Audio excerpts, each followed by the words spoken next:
Welcome back, everyone, to the Personal Growth Talks podcast. I'm Jason, and with me today is Julia. We're so glad you've joined us. If you've ever struggled with getting things done, or you find yourself putting off important tasks, then today's episode is just for you. We're diving into a topic that almost everyone faces at some point: procrastination. That's right, Jason. We all know that feeling of putting things off, right? Whether it's work, school, or even personal goals, we often find ourselves saying, "I'll do it later," but later never seems to come. But don't worry. Today, we're going to talk about how to break that cycle and actually get things done. Exactly. Procrastination is something that can really slow us down and stop us from reaching our potential. But here's the good news. We don't have to stay stuck in this cycle forever. There are strategies that anyone can use to overcome procrastination and start making progress on the things that matter most. Right. And the best part is, these tips don't just help with work or school. They can apply to any area of your life. If you've been waiting for the perfect time to start, well, today is the perfect time. You're going to learn how to overcome that feeling of being stuck, how to take action, and how to actually start seeing results. So, whether you're trying to finish a project, improve your productivity, or just get more things done each day, this episode is for you. By the end, we hope you'll feel motivated and ready to tackle your to-do list without putting things off anymore. So, let's get started. So, Julia, before we dive into the solutions, let's first understand what procrastination really is. Why do you think we tend to put things off, even when we know they're important? Great question, Jason. Procrastination is more than just laziness. It's actually a behavioral pattern that can be caused by several factors. One of the main reasons people procrastinate is due to fear. Fear of failure, fear of not being good enough, or even fear of success can stop us from taking action. We often think that if we wait long enough, the task will somehow get easier, but that rarely happens. That's a really good point. I think we also procrastinate because we feel overwhelmed. When we look at a big task or project, it can seem so huge that we don't even know where to begin. That feeling of being stuck or not knowing where to start can be paralyzing. Absolutely. And another reason we procrastinate is because we distract ourselves. Instead of doing the important task, we find ourselves scrolling through social media or watching TV. The problem is, in the moment, those distractions give us a temporary sense of relief. But later, we're left with even more stress and guilt because we've wasted time. Yeah, it's like we're seeking instant gratification. It feels good in the moment to avoid the task, but then we regret it later. This is where procrastination becomes a cycle. The longer we put something off, the more stressed we feel about it, and the more we want to avoid it. Exactly. And here's another thing. Sometimes we procrastinate because we don't know how to do the task. We might not have all the skills or information we need, and instead of asking for help or figuring it out, we just push it to the side. That's so true. A lot of times, procrastination is tied to perfectionism. We want things to be perfect, and if we think we can't do it perfectly, we avoid doing it at all. But, as you mentioned earlier, that fear of failure holds us back, and we never even give ourselves a chance to try. Right. And sometimes we procrastinate because of lack of motivation. If we don't see the value or purpose behind what we're doing, it's much harder to find the energy to start. When we don't feel excited or connected to the task, it's easy to push it aside. So, to sum it up, procrastination is often a mix of fear, overwhelm, avoidance, perfectionism, and lack of motivation. But the good news is, once we understand the reasons behind our procrastination, we can begin to tackle it. Now that we understand what procrastination is, let's talk about the effects it can have on our lives. Procrastination isn't just about delaying tasks. It can actually cause some serious consequences. Julia, what do you think the biggest effect of procrastination is? Well, Jason, one of the most noticeable effects of procrastination is the increased stress it brings. The more we delay a task, the more pressure we put on ourselves. As the deadline approaches, we start to feel overwhelmed, and the stress starts building up. It's like the task becomes a mountain instead of a small hill. That's such a great point. It's like the task gets bigger and bigger in our minds the longer we put it off. And with that stress comes anxiety.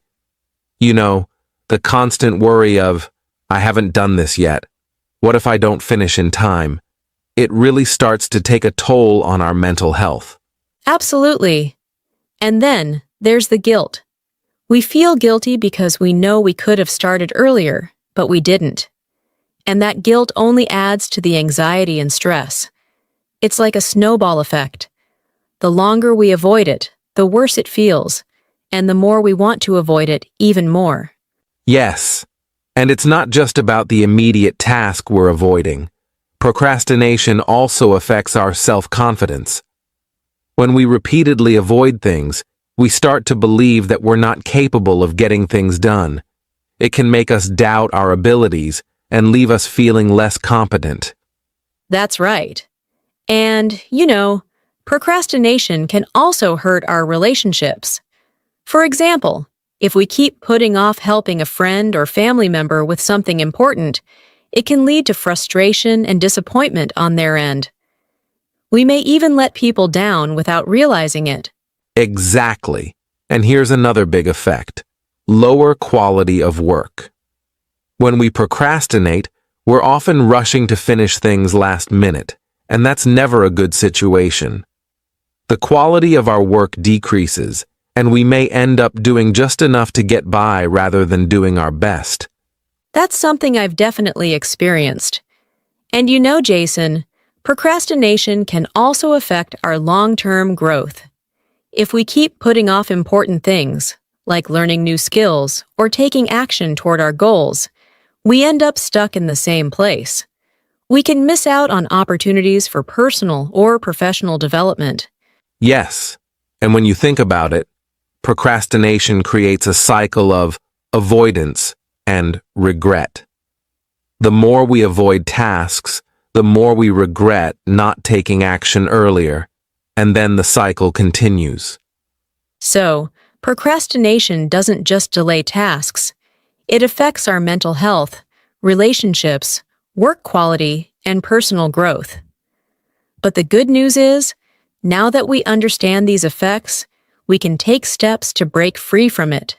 Now that we've covered the effects of procrastination, let's dive into the next part of the conversation: overcoming the mental blocks that stop us from getting things done. Julia, why do you think people have such strong mental barriers when it comes to starting tasks? That's a great question, Jason.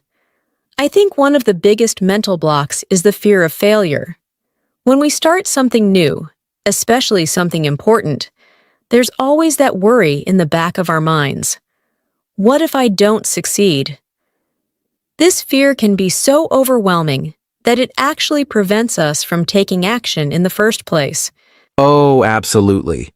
That fear of failure can paralyze us. And here's the thing. It's not just about the fear of failing at the task, but also the fear of looking bad or feeling embarrassed. We often let that fear stop us before we even try. Right! But what's important to remember is that failure isn't the end of the world. In fact, it's part of the process. Everyone fails at something at some point, but that's how we learn and grow. It's better to try and fail than to never try at all. That's so true.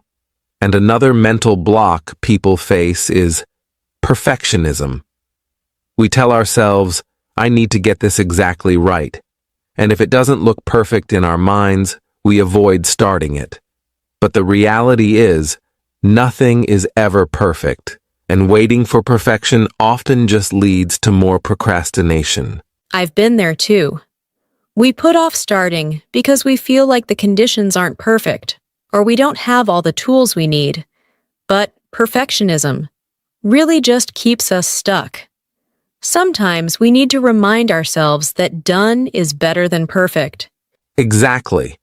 Another mental block people struggle with is lack of clarity. Sometimes we avoid tasks because we don't even know where to start or what the first step is. When a task feels unclear or overwhelming, it's easy to shut down and avoid it. I totally agree. A lack of clarity makes the task feel bigger and harder than it really is. The solution here is to break the task down into smaller, more manageable steps.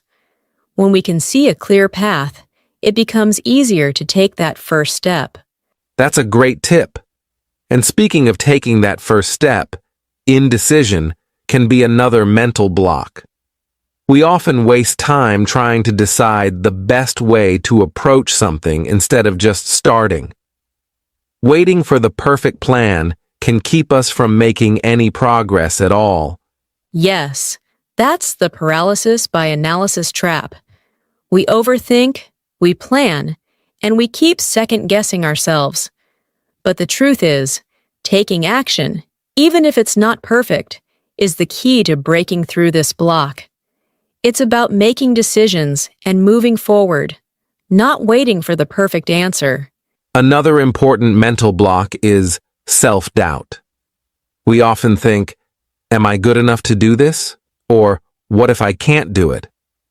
This type of thinking can prevent us from even starting because we convince ourselves we're not capable. Self-doubt is such a tough one. But here's the thing. Every time you push past that doubt and take action, you build more confidence. It's about showing yourself that you are capable, and each small step you take proves that to yourself. Yes, and we also need to recognize that motivation isn't something that always just appears.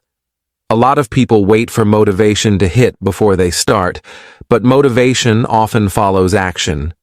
It's the act of starting that actually generates the motivation to keep going. Exactly. The more we put things off, the harder it becomes to feel motivated. But once you take that first step, you'll often find that momentum builds, and suddenly it's easier to keep going. So, overcoming mental blocks really comes down to recognizing these thoughts and feelings when they arise and finding ways to challenge them. Whether it's changing our mindset about failure, letting go of perfectionism, gaining clarity, or taking action before we feel ready, it's about breaking through those mental barriers one step at a time. Right. And remember, progress is the goal, not perfection. Start with small steps, challenge your negative thoughts, and take action, even when you don't feel 100% ready. Every step forward is a step closer to overcoming procrastination. So, to recap, overcoming mental blocks involves understanding that failure is part of the process, letting go of the need for perfection, finding clarity in your tasks, avoiding overthinking, and pushing past self-doubt. By tackling these blocks head-on, you'll find it much easier to stop procrastinating and get things done. Now that we've covered mental blocks, let's move on to something really important, creating a productive environment. Julia, how do you think our environment impacts our ability to get things done? Great question, Jason. Our environment plays a huge role in our productivity. The space around us can either support our goals or distract us. If we're in a cluttered, noisy, or chaotic environment, it's much harder to focus and stay motivated. But when we create an environment that promotes focus, it can make a world of difference. Absolutely. One of the first things I recommend is to create a dedicated workspace, whether it's a desk in your room, a quiet corner of your living space, or a local cafe. Having a specific place where you do your work helps signal to your brain that it's time to focus. Yes, and it's so important to keep that workspace clean and organized. Clutter can be a huge distraction. When your desk is full of papers, gadgets, or old coffee cups, it can be hard to focus on the task at hand. A clean space helps clear your mind and sets the tone for productivity.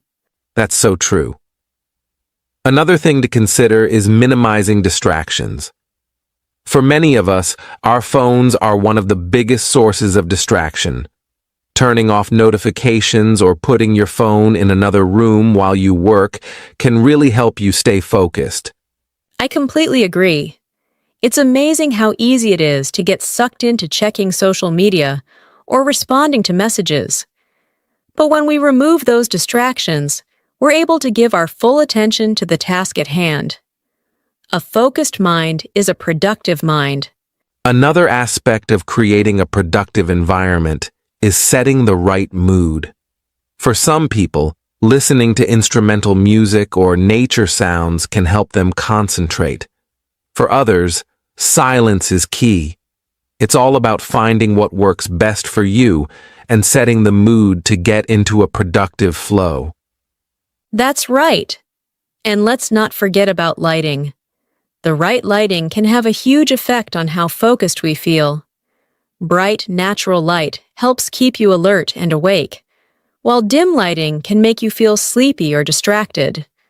So, make sure your workspace is well lit, preferably with natural light if you can. Absolutely. And one last thing I'll mention is the importance of physical and mental health. A productive environment isn't just about your space, it's also about taking care of yourself. Regular exercise, eating healthy, and getting enough sleep can improve your focus and energy levels, making it easier to be productive. Exactly. It's a holistic approach. Your physical environment and your well-being go hand in hand. When you take care of both, you'll find it much easier to stay focused, avoid procrastination, and get things done. So, to recap, creating a productive environment involves setting up a dedicated, organized space, minimizing distractions, setting the right mood, and taking care of your physical and mental health. All of these factors can work together to help you stay on track and get things done efficiently. Wow, we've covered a lot today. We've talked about what procrastination is, its effects on our lives, how to overcome mental blocks, and how to create a productive environment. Before we wrap up, Julia, what's the key takeaway you'd like our listeners to remember? I think the most important thing is that procrastination doesn't have to control our lives. It's something we can all overcome with the right mindset, strategies, and environment. The key is to start small, take one step at a time, challenge the mental blocks, and make small improvements in your environment. Every little bit helps. That's such a great point, Julia. It's easy to feel overwhelmed by procrastination, especially when it seems like there's so much to change. But as you said, starting with small, manageable steps can make the process feel much more achievable. Exactly. And remember, it's about progress, not perfection. You're not going to fix everything at once, and that's okay. What matters is that you're taking action and moving forward. Celebrate the small wins along the way. They add up. Absolutely. And don't forget that creating a productive environment is a big part of the solution. A well-organized, focused space can really help you stay on track and reduce distractions. It's like setting up your surroundings for success. Right. And overcoming procrastination is really about building good habits. The more you practice taking action, even when you don't feel like it, the easier it gets. And before you know it, you'll be moving through tasks with more confidence and less stress. Yes. So, if you're struggling with procrastination right now, just know you're not alone. It's something that everyone faces at some point. But with the right mindset, strategies, and environment, you can break free from it. It's about making small changes that lead to big results. Absolutely! So, to wrap up, take some time to reflect on the tips we've shared today. Start with just one strategy, whether it's challenging your mental blocks, organizing your workspace, or taking care of your well-being. And remember, consistency is key. Small steps every day will add up to big progress over time. Well said, Julia. Thanks so much for joining me today, and thank you to everyone listening. If you enjoyed this episode, don't forget to like, share, and subscribe. Let us know your thoughts or any questions you have about overcoming procrastination in the comments. We'd love to hear from you. Thanks, Jason. And thank you, everyone, for listening. We hope you found today's conversation helpful. Remember, you have the power to overcome procrastination and create the life you want. Take action, stay focused, and keep growing. And that's a wrap for today's episode. Thank you so much for tuning in to our conversation about overcoming procrastination.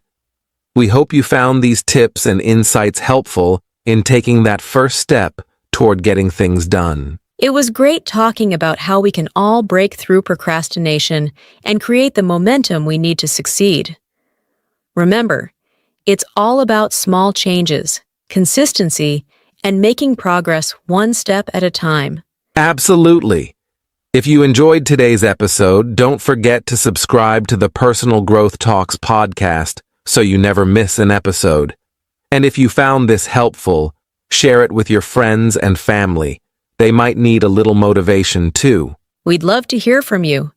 If you have any questions or would like to share how you're overcoming procrastination, leave us a comment or send us a message. We always love connecting with you. Thank you again for being part of the Personal Growth Talks community. Keep pushing forward, stay motivated, and remember, the journey to overcoming procrastination starts with a single step. Take care, and we'll see you in the next episode. Keep growing. Bye for now.